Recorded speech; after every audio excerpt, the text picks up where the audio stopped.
Sadashiva Samarambam Shankaracharya Madhyamam Asmadacharya Paryantam Vande Guru Paramparam Ishvaro Guratmeti Mochi Veda Vibhagine Vyomabda Vyapta Dehaya Dakshinamurtaye Namaha Sava Vedanta Sedanta Gocharam Tamagocharam Govindam Paramanantam Satguru Pranatoshmaham Om Om Shanti Shanti Shanti Om.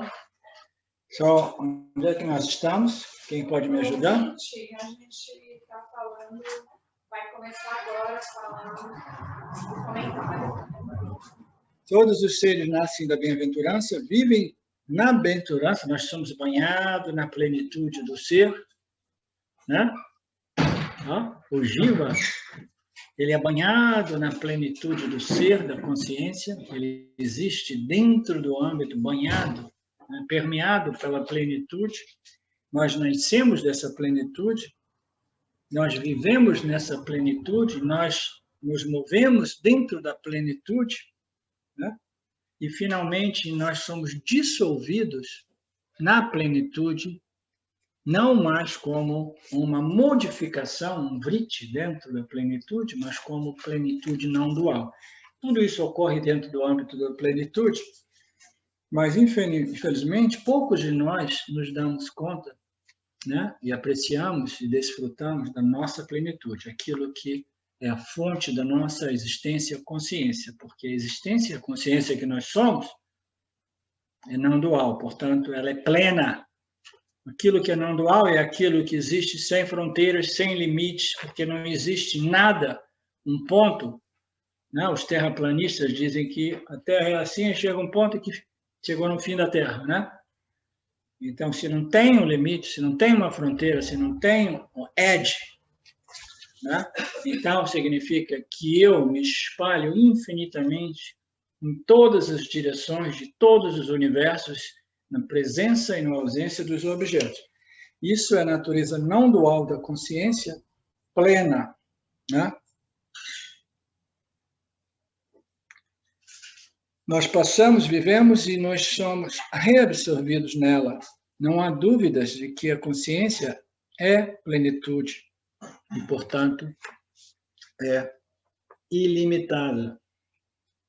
A bem-aventurança da consciência é a experiência em si. É a experiência em si, mas não é uma experiência em particular. Então, agora aqui o comentário está dizendo que a bem-aventurança da consciência é a experiência em si, né? Não é uma experiência de torta de chocolate, ou uma experiência de um determinado objeto de gosto meu, né? A experiência da bem-aventurança é a essência de toda a experiência. Você lembra do ensinamento? Que a experiência é a consciência, é a existência em seu estado relacional com os objetos?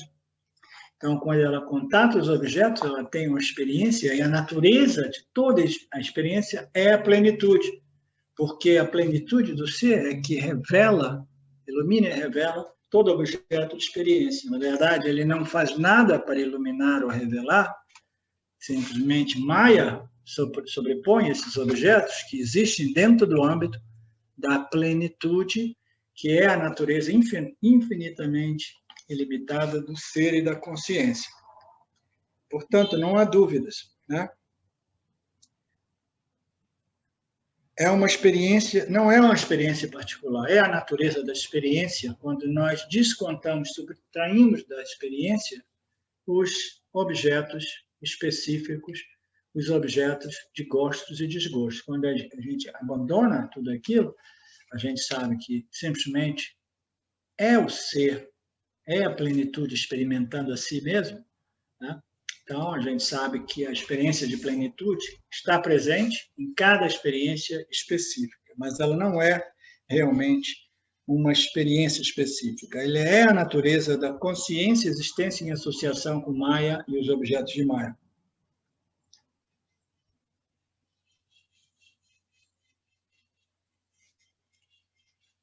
pouco escuro aqui de noite. É a bem-aventurança da completude, a bem-aventurança da plenitude, a bem-aventurança da totalidade. É um sentimento completo de profunda satisfação e autoconfiança incontestável, nascido do entendimento de que nada no reino da experiência pode mudar aquilo que você é, pode afetar. Não existe nada que possa, né, subtrair ou adicionar, né? A gente faz o que a gente faz com os livros, que a gente quer adicionar valor a esses livros, né?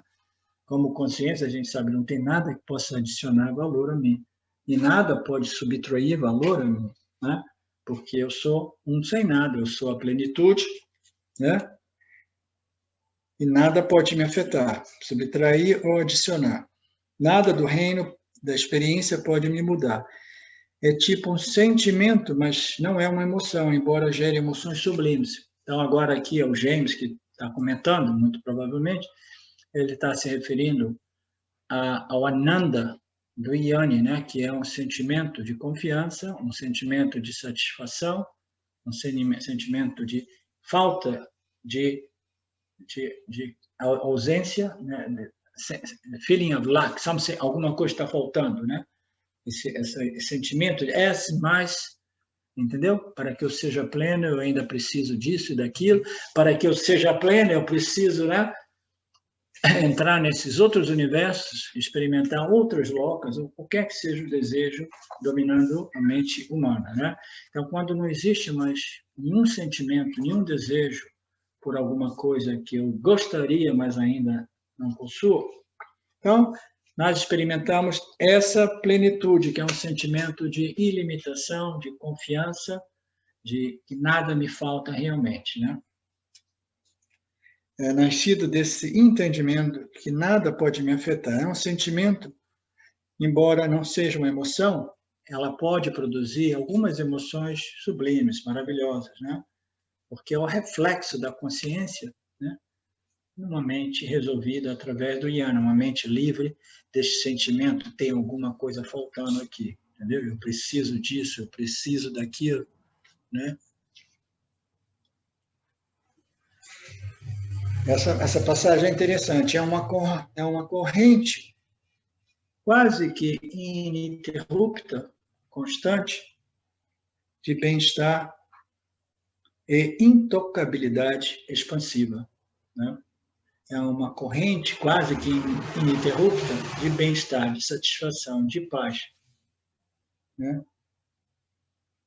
Que pode ser interrompida dependendo das circunstâncias, né?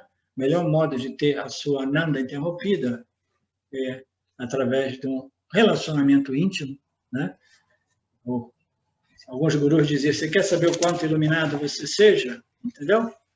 Né? Demonstra isso no seu relacionamento com o seu esposo, a sua esposa, né? Ou se você quer saber o quanto iluminado seja aquele guru, vá conversar com a esposa dele, né? Porque esses relacionamentos íntimos, eles possuem esses hooks, né? Esses ganchos, né? Que muito frequentemente esse bem-estar, essa paz, esse ananta, pode ser interrompido. É uma corrente, de outro modo, é uma corrente constante de bem-estar e um sentimento de intocabilidade expansiva.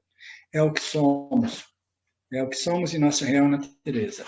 Nós tocamos isso de vez em quando, né? Nós, os samsaris, nesse sentido, nós tocamos essa plenitude, esse sentimento de confiança, de satisfação, de intocabilidade, de vez em quando, muitas vezes diariamente, e de formas pequenas e inconscientes.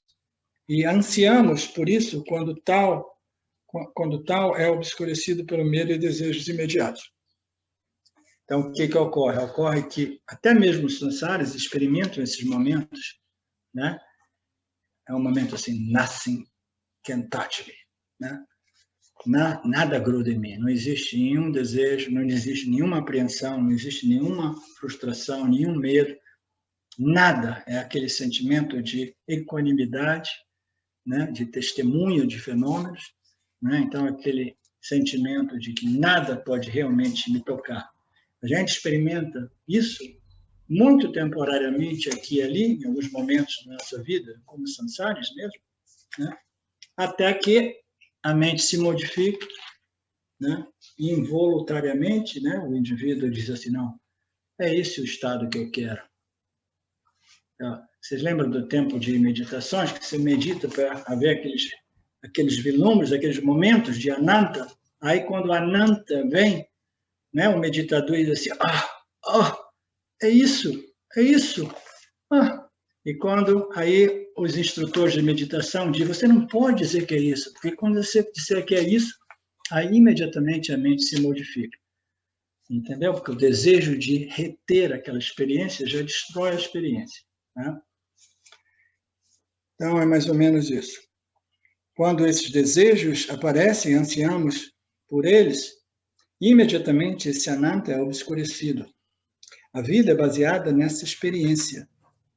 A consciência se refletindo em Maya, o corpo causal macrocósmico, a coxa da bem-aventurança. Quando não a experimentamos, nós a desejamos. Há um desejo interior. Quando a experienciamos com o sexo oposto, queremos trazer, esse é o James falando de sexo. Quando a experimentamos com o sexo oposto, queremos trazer outro ser, né, no mundo, né? Quando estamos prestes a morrer, nos sentimos tristes porque tememos que essa experiência não estará mais disponível, né? Esse ananta, a vida nos propicia essas experiências temporárias, né, de ananta aqui e ali, que nos dá uma certa esperança e confiança de que a qualquer momento a gente pode extrair um pouco de ananta da vida, né? Aí o que ocorre com a velhice?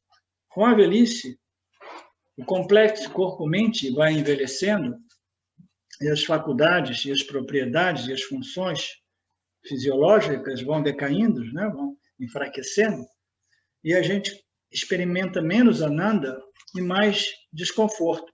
É inerente ao envelhecimento e à doença e o processo de morte, né? Então, como a gente vai envelhecendo, ainda assim, né?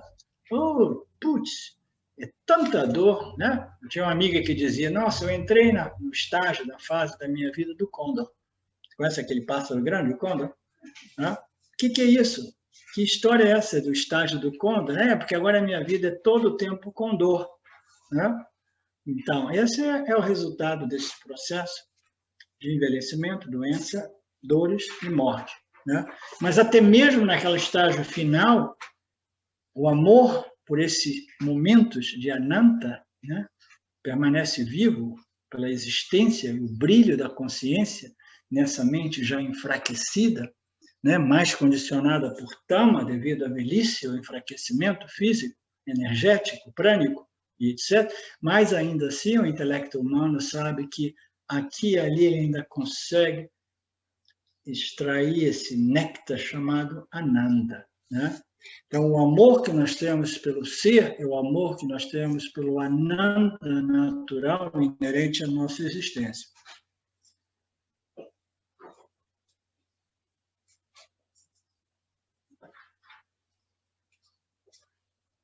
Onde é que eu estou?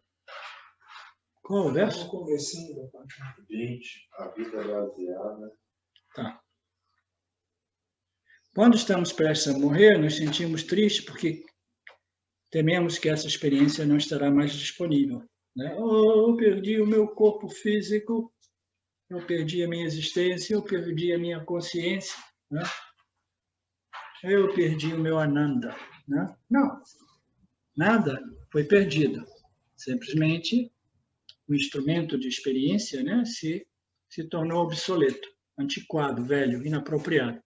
Então, Ishvara vai nos ajudar, né, com outro vestimento desenhado sob medida, né, para este estágio do meu crescimento e evolução espiritual.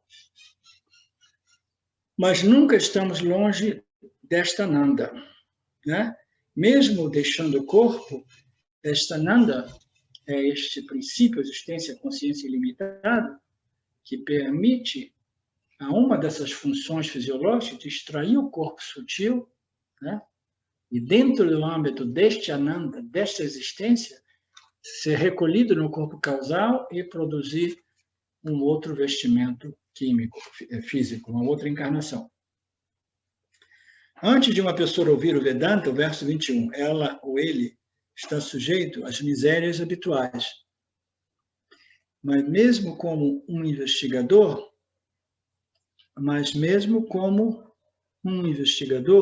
existe a miséria de não se conhecer o ser.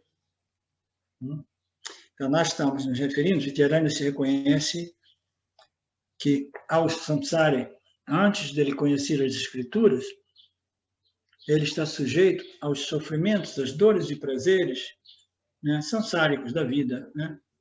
Quando eu obtenho meus desejos, meus objetos de desejo, de gosto, né, eu me sinto feliz e satisfeito. Caso contrário, eu me sinto irritado, raivoso, né, frustrado, deprimido, né? Os sentimentos negativos podem ser de diversas cores, né? Mas eu fico desconfortável, né? Então, o sansari é sujeito a essas misérias habituais, esses momentos, né, aqui e ali de satisfação, né, intercalados por grandes gaps de desconforto, de sofrimento, né? Essas misérias habituais são experimentadas no dia a dia pelo samsari, antes de a gente encontrar as escrituras dos Upanishads. Mas até mesmo após nós termos encontrado as escrituras dos Upanishads, existe ainda o sofrimento de não se conhecer o ser, ou sofrimento de conhecer o ser, mas não reivindicar a minha natureza no ser como ser. Eu ainda imagino que o ser é alguma coisa e eu sou uma outra coisa.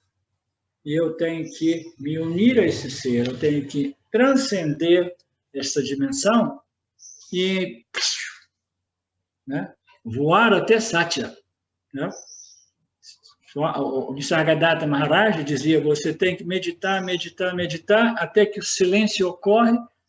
Ele chamava aquele estado de samadhi, ele chamava de pura consciência. Aí você espere naquele estágio que você vai ser transferido para o absoluto, né? A linguagem dele. Eu sei porque eu estudei ele por 10 anos. Ele era o meu guru mais inspirante, né? Mais fonte de inspiração. Mas não é bem assim, né? A gente jamais pode realmente se tornar o ser, né? A gente pode somente compreender.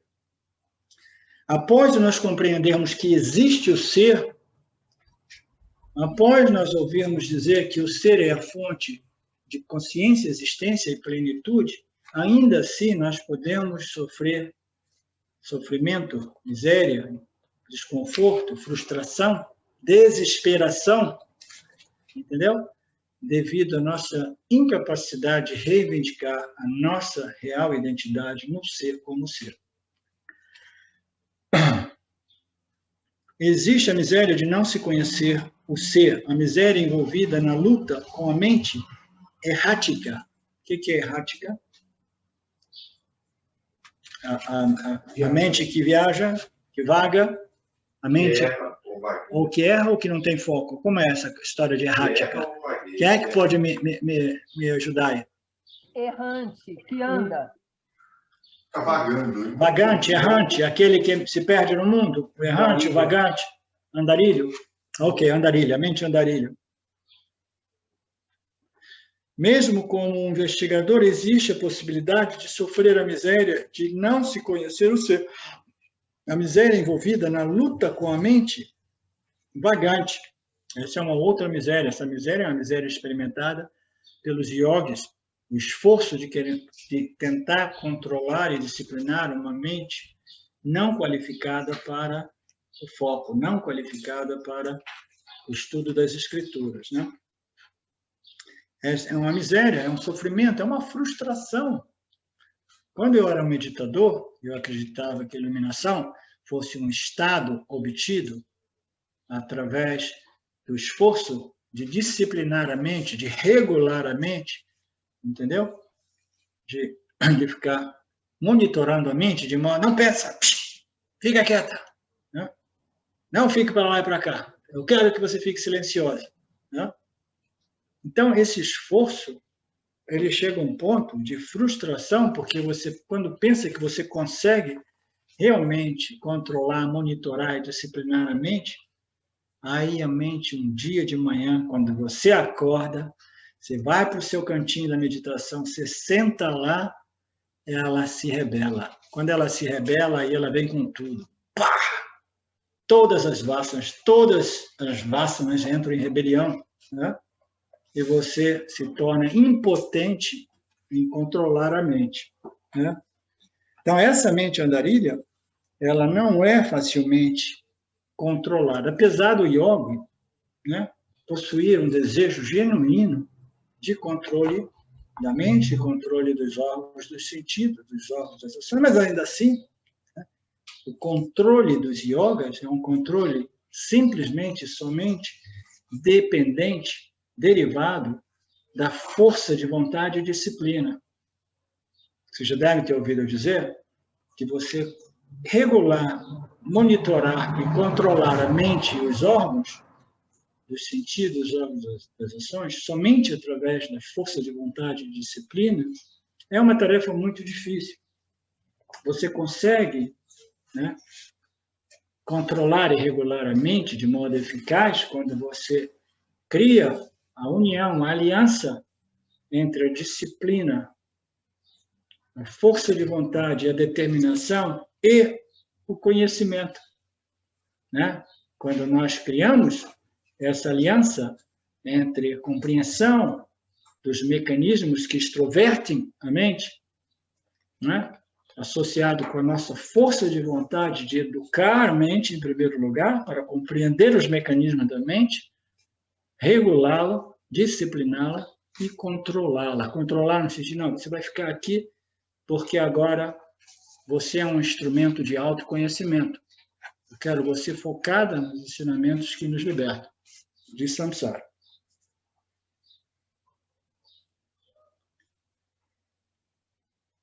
Portanto, a miséria é envolvida na luta com a mente, a luta em querer conquistar essa mente errática. O medo de se afastar do caminho, né? A miséria, eu me lembro muito bem, como no meu tempo de buscador, né, que eu tinha medo também de me perder no caminho. A gente ouve toda essa história. O cara estava lá em cima, crescendo, crescendo, aí deu uma escorregada e caiu. E agora tem que começar do zero novamente, né? De nos perdermos, né? De encontrarmos alguma coisa que parece conhecimento, mas é o que é ignorância mascarada por conhecimento.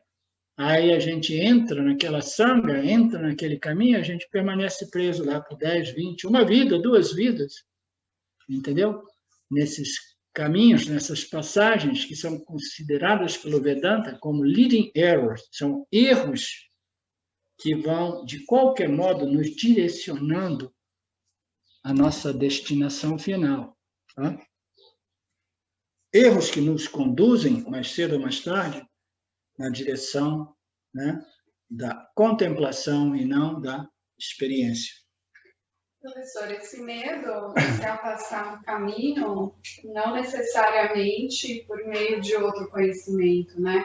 Porque, por exemplo, às vezes eu tenho medo, eu falei, meu, o Somitya me pega de novo e eu me afasto do caminho.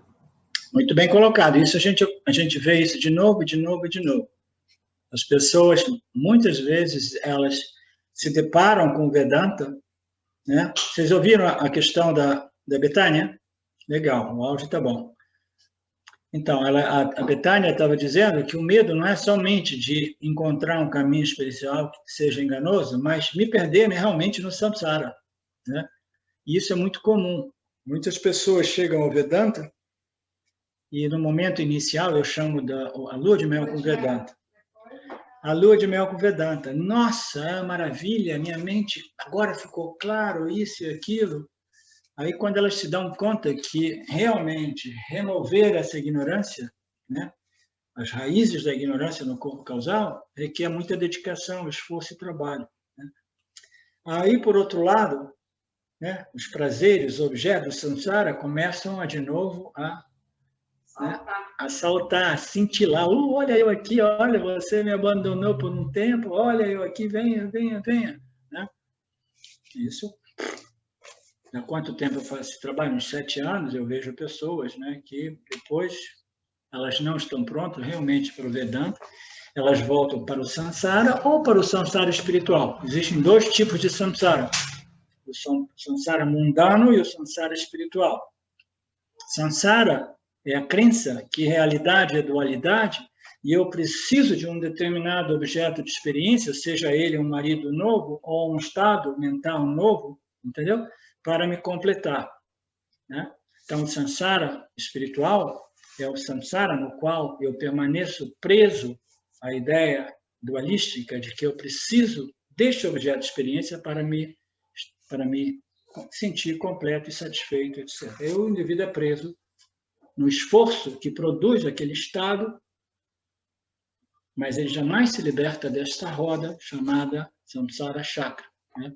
Ações que vão produzir uma experiência, que vão produzir uma vassana a respeito dessa experiência. Arlindo, você falou sobre contemplação. O que exatamente seria isso?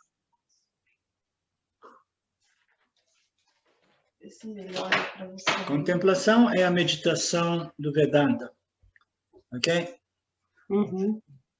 Quando eu iniciei nesse caminho espiritual, eu entrei em contato com o Osho Rajneesh. E o Osho Rajneesh dizia que meditação não é contemplação, porque o Osho vinha da experiência do yoga, no qual samadhi, nirvikalpa samadhi, era o grande barato, era a libertação. E ele nos dizia uma coisa que é totalmente contrária aos ensinamentos dos Upanishads. Ele dizia que a meditação não é uma contemplação. A meditação é simplesmente a observação de fenômeno até que os fenômenos desapareçam e você permaneça, entendeu, livre dessa dualidade sujeito-objeto, que é o caminho que conduz ao samadhi, é o samadhi yoga, ok? Mas, na verdade, dentro do contexto do Vedanta, a meditação nossa é a contemplação, né? A contemplação nos ensinamentos que revelam a natureza do indivíduo como sempre plena, inteira e completa, e infinitamente não limitada. Como é que a gente vai restabelecer o nosso Ananda? Através da compreensão de que nós sempre fomos plenos. E essa compreensão é contraditória ao conhecimento intelectual equivocado que nós aprendemos através de diversas encarnações, de que eu sou corpo-mente, portanto, limitado, insuficiente, pequeno, inadequado, inferior, superior, etc., etc., ok? Definido pelas minhas qualidades, atributos, talentos, possibilidades, e até mesmo as pessoas mais maravilhosas, lindas, mais maravilhosamente lindas fisicamente, mais maravilhosamente inteligentes, intelectualmente, com QIs, né? Muito elevados, na velhice eles se tornam, né, cheios de wrinkles, né, de rugas, se tornam feios. Eu nunca vi um velho de 90 anos que a gente possa dizer, nossa, que lindo que você é, né? Então, a beleza vai, né? A inteligência vai, a mente vai se tornando mais tamásica, entendeu? Então, tudo deteriora nesse sentido, tá? Então, por que eu estou dizendo isso? Que a meditação a meditação do Vedanta é a contemplação da minha natureza, que não é sujeita ao nascimento, o crescimento e depois o declínio, tá? Então, esta é a meditação do Vedanta, que é a contemplação nos ensinamentos que revelam a nossa real natureza como aquilo que não é temporal, que não vem, cresce, envelhece, adoece e morre, entendeu? Isso não é uma experiência de vacuidade, não é uma experiência de silêncio. O silêncio, ele não obstaculiza ou não cancela a ignorância. A gente precisa de contemplar nesses ensinamentos até que esses ensinamentos sejam claros de modo que a nossa mente se desenvolva mais e mais sattva, né? Capacidade de compreender, de foco, né? De ver as coisas como elas são, de seguir respeitar e observar uma vida dentro do âmbito do Dharma, dessas leis, né, naturais do cosmos, de tal modo que, em seu devido tempo, em nossos devidos tempos, a gente possa compreender a nossa natureza como consciência, existência infinitamente não limitada. Então, o Vedanta, quando nós chegamos no Vedanta, depois de ter feito muitas outras sadhanas no mundo espiritual, depois de a gente ter vivido nesse samsara espiritual por muito tempo, a gente chega no Vedanta, aí a gente entra no estágio final deste processo, né, espiritual, que é chamado de Shravana, Manana e Nididhyasana. Okay? Então, primeiro a gente ouve atentamente, e a gente vai ouvindo, e a gente vai refletindo, a gente vai contemplando, a gente vai resolvendo as dúvidas, resolvendo aqueles aspectos dos ensinamentos que ainda são vagos e abstratos, né? Então, a gente vai purificando essa compreensão, e neste processo a gente vai assimilando e vivendo, aplicando esses conhecimentos nas nossas vidas, na medida que a ignorância ela pula, ela está aqui no corpo causal, você dá uma limpada no seu conhecimento a nível consciente, mas ela ainda está depositada aqui e ela fica desafiando o seu conhecimento.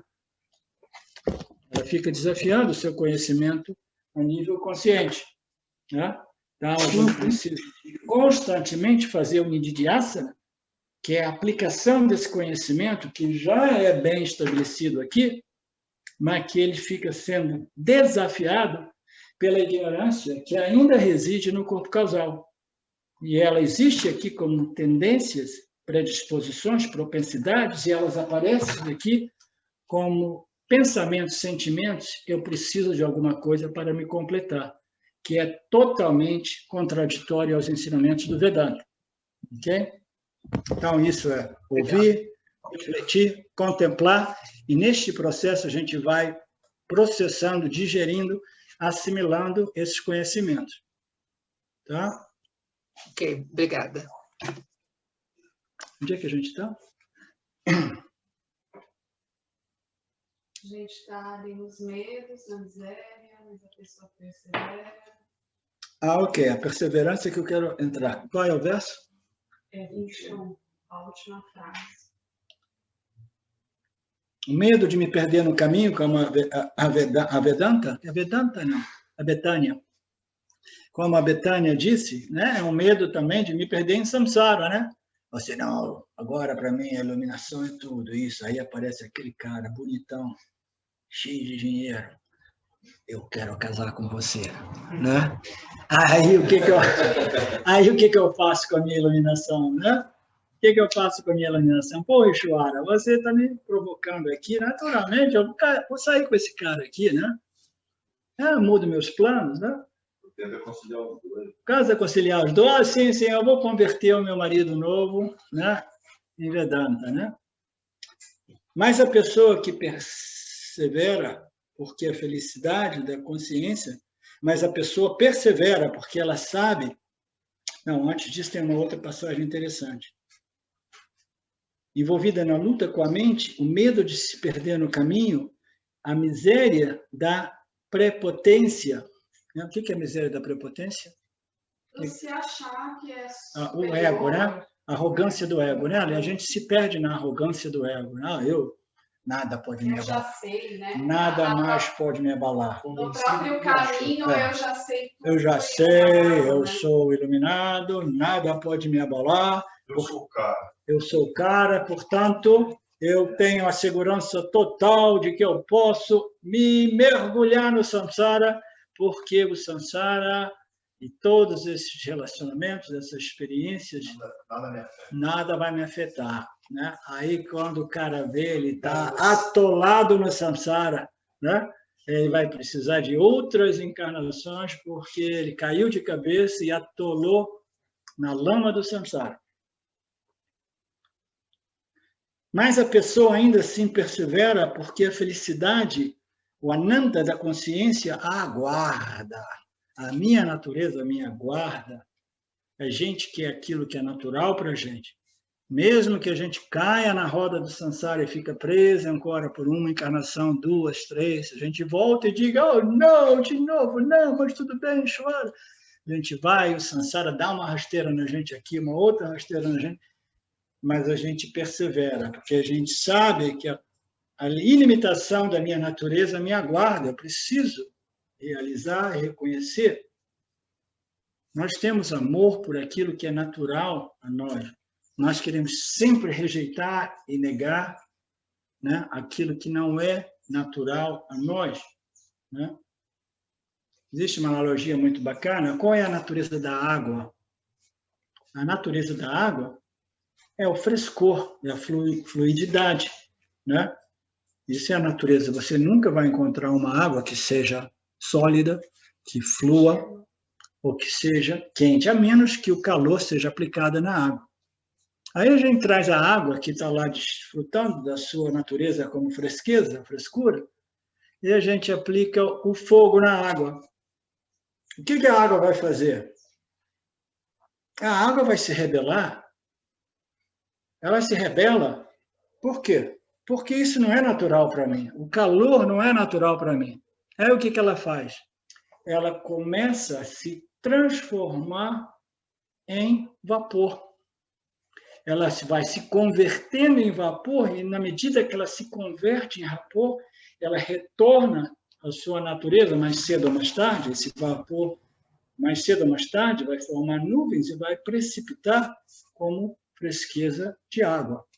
A gente vê isso observando a natureza, observando o oceano evapora, e a água do oceano ela sobe para formar essas nuvens se movem nos céus, e elas vão, e elas descarregam, né, esse vapor, né, nas montanhas.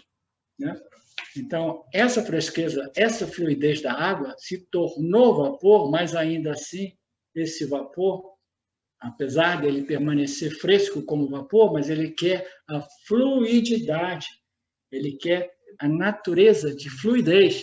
Então, ele vai descarregar ele mesmo, ele vai mergulhar lá de cima nas montanhas, vai formar os rios, vai restabelecer a sua fluidez, a sua fresqueza, e vai retornar ao oceano, porque o oceano é pleno, e a natureza do oceano, da água do oceano, que é a natureza do oceano, entendeu? É a plenitude do oceano. Então, tudo na natureza persiste, né, em restabelecer a sua natureza original. Portanto, mesmo que a gente se perca em samsara, de novo, a gente, mais cedo ou mais tarde, a gente persevera, a gente levanta a espada da discriminação, né, a espada do discernimento, nos voltamos para os conhecimentos das Escrituras, para derrotarmos esse inimigo eterno, que é a ignorância, que nos diz, oh, não, o Ananda existe nos objetos e você precisa de ir lá e, né, consumir objetos, consumir experiências. Nós somos um consumidor, como Krishna diz no Bhagavad Gita, consumidores, né, eternos, né, de experiências, né? Gente, nós somos como ratos, que todo o tempo nós estamos roendo experiência.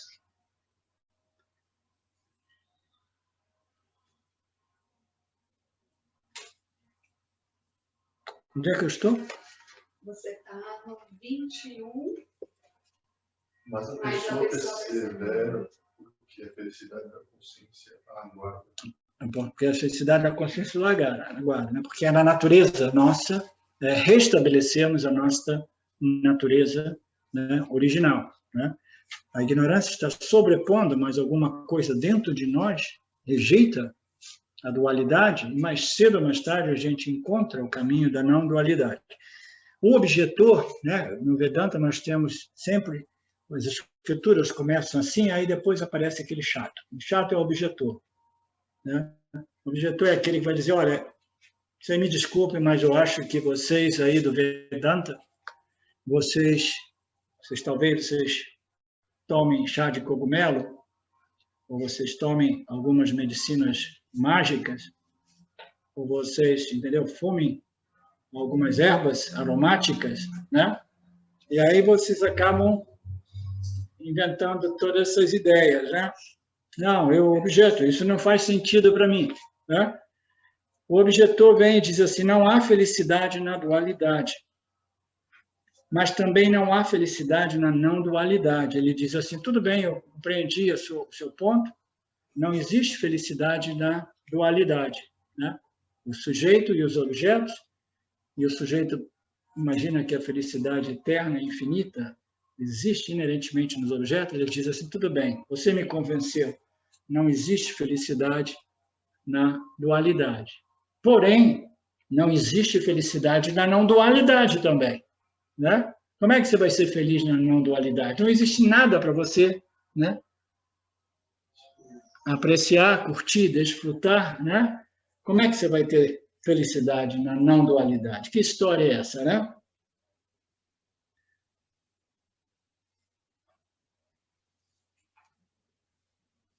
Ele diz, mas também não há felicidade na não dualidade. E se você assegura que você existe, então, que existe a felicidade, então ela deve ser experimentada. O Vedanta diz, a felicidade existe e ela é experimentada permeando cada uma das nossas experiências objetivas, né? Ela existe. Ela não vem dos objetos, né? E o objetor diz assim, tudo bem, não vem dos objetos, mas não vem da ausência dos objetos. E você está dizendo que ela existe. Se ela existe, ela precisa ser experimentada. Mas qual é o engano do objetor? Porque ele pensa em termos de uma experiência objetiva. Eu quero experimentar esse ananda do ser objetivamente. Eu quero converter o ser, a existência, a consciência, num objeto de ananda. O ser, a consciência, o ananta do ser, não é um objeto de ananda, não é um objeto de experiência, entendeu? Ele é a natureza do ser, é a natureza do Jivatma, é a natureza de todos os objetos de Mithya. Ele não compreende isso, então ele diz, tudo bem, a dualidade você me convenceu, não existe felicidade nos objetos, inerentemente, mas também não existe felicidade na não dualidade, porque se não existe nada para mim, me curtir, como é que eu vou ter felicidade? Ele não compreende que existe um outro nível de dualidade, de felicidade, de ananta, que não é dependente desta dualidade, experienciador e objeto de experiência. É uma felicidade que pass all understanding. Como é que é em português essa passagem bíblica? É uma paz que passa all... Ultrapassa o entendimento. Além dos entendimentos. Por quê? Porque o entendimento diz o quê? Para viver a felicidade, eu preciso de um objeto de felicidade. Aí a Bíblia diz que existe uma felicidade que vai além da compreensão humana, porque não é uma felicidade inerente a um objeto de experiência. É uma felicidade inerente à natureza do experienciador, né? E o objetor aqui, não compreendendo o Vedanta, ele apresenta essa protesta, né? E se você diz que ela existe, ela deve ser experienciada como um objeto, né? Você não pode experimentar a não dualidade ou a dualidade, porque a consciência não é um objeto de experiência, né? O que nós dizemos sempre. E você realmente não está experimentando a dualidade quando pensa que você está. De novo, eu estou experimentando a dualidade, eu estou experimentando esses objetos de gostos e desgostos, até que eu compreenda que eu não estou experimentando nada, do mesmo modo que a tela do cinema, aquela tela que se tornou um ser sentiente, que experimentava as projeções de nomes e formas dinamizadas pela sequência de imagens, né? Essa tela, por um momento, ela se iludiu, ela pensou, eu estou experimentando um universo paralelo à minha existência como tela. Estou experimentando a dinâmica de todo esse universo né, projetado. Até que ela compreenda o que é. Depois dela ser introduzida ao Vedanta, naturalmente, ela compreende que eu não estou experimentando as projeções, as sobreposições. Eu estou experimentando a mim mesmo. Tudo isso é simplesmente uma sobreposição. A única realidade sou eu, né? Você não experimenta a dualidade quando você pensa de experimentá-la. Você está experimentando somente a sua existência em seu estado relacional, que se converte, se transforma naquilo que nós dizemos experiência, né? O outro aspecto da consciência, uma vez Maya entra em operação e projeta os objetos. Você, de fato, é a felicidade. Você é a plenitude. Dualidade e não dualidade são apenas conceitos que precisam ser entendidos para que você se liberte. A dualidade e não dualidade são conceitos.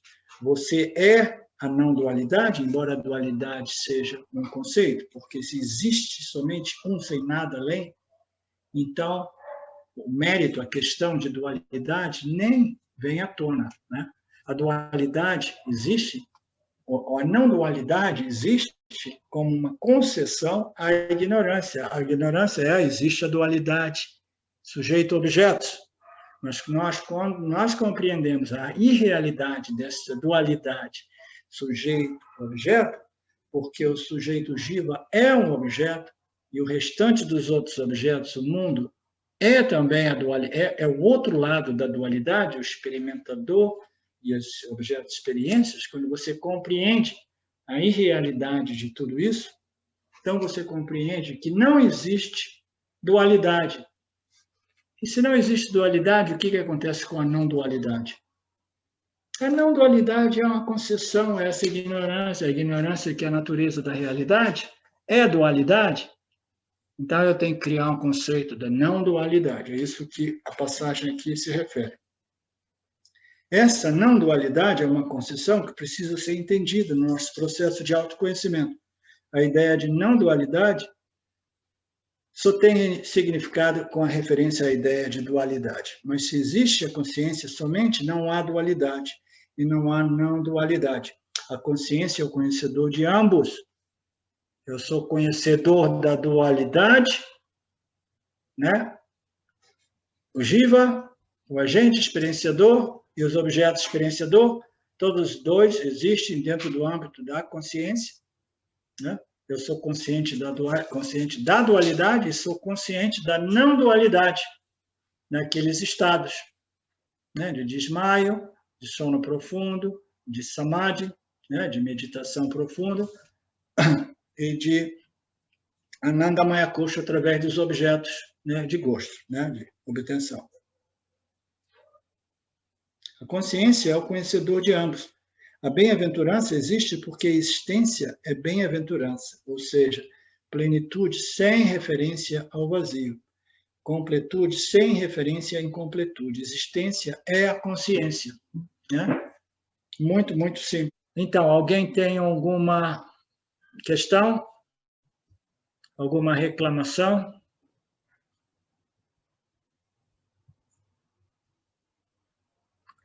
Om Purnamada Purnamidam Purnamudachyate Purnasya Purnamadaya Purnameva Vashishyate Om Shanti Shanti Shanti. Obrigado, Lorde. Obrigado a vocês. Até amanhã. Até breve. Sonhos tranquilos, sonhos contemplativos, né? E amanhã a gente continua aí, Ishvara desejando. Abraço e beijos a todos.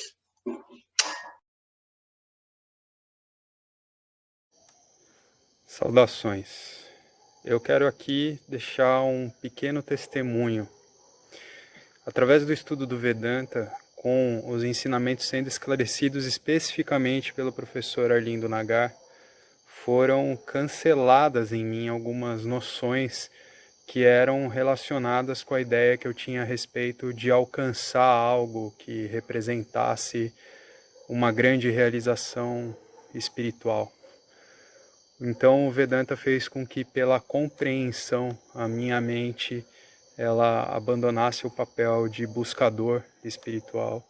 E isso para mim foi um marco inicial para uma outra relação com o processo de desenvolvimento espiritual, do qual, saibamos disso bem ou mal, é um processo que fundamenta a vida de todos nós.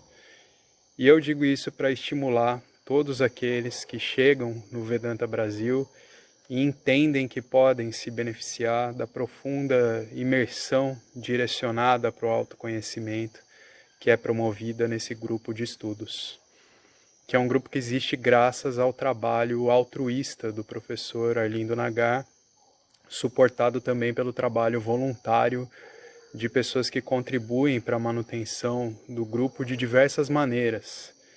E entre as várias formas de contribuir com esse trabalho, as contribuições regulares em dinheiro, elas são necessárias. Então, se você se beneficia do trabalho desenvolvido no Grupo de Estudos Vedanta Brasil, faça uma contribuição. Qualquer quantia é muito bem-vinda.